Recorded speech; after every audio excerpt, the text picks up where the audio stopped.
Ken?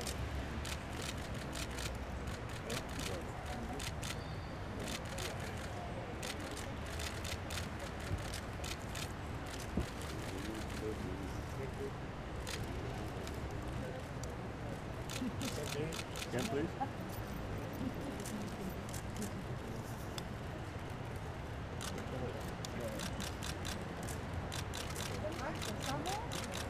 Yeah. Ken?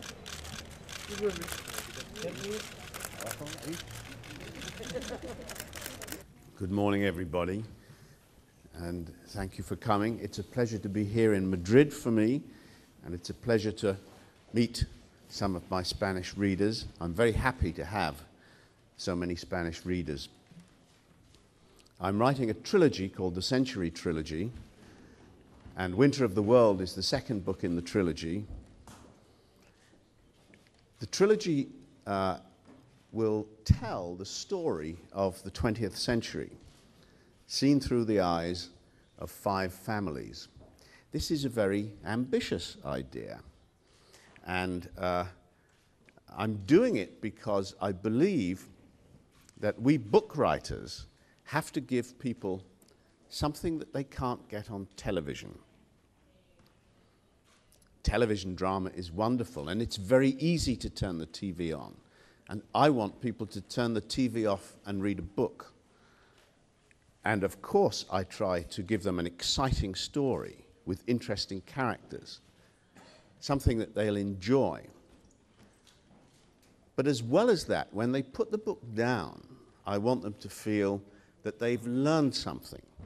This is kind of an extra, a kind of bonus that you get from books and you don't always get from television. Books can give you a depth of understanding that television can't. So I'm very aware that I'm constantly in competition with television and with computer games and with the internet and with all the many wonderful forms of entertainment that people have available to them. The first book in the Century Trilogy was Fall of Giants, and it was about the First World War. Winter of the World is about the Second World War and the Spanish Civil War. It begins in 1933 in Berlin with the rise to power of Hitler.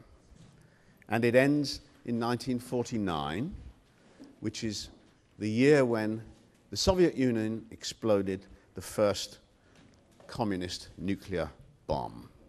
That's the period of time. And I see this period of time as a time when the world was struggling against tyranny. And I was very concerned in Winter of the World to show this as a worldwide battle.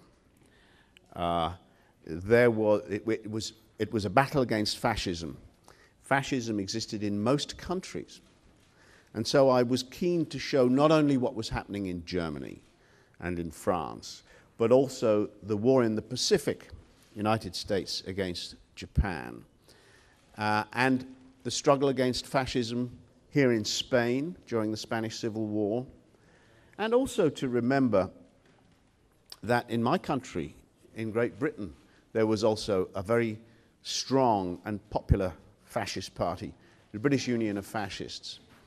And chapter 3 of Winter of the World is specifically about that episode in British history, when the British Union of Fascists attempted to march through a Jewish neighborhood of London called Stepney, and they were stopped by a massive demonstration on the streets.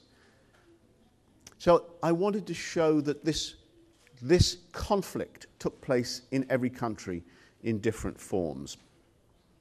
And that's the ethos of the whole trilogy. It's about an international century. It's about a century when nobody could be on their own. No country was isolated.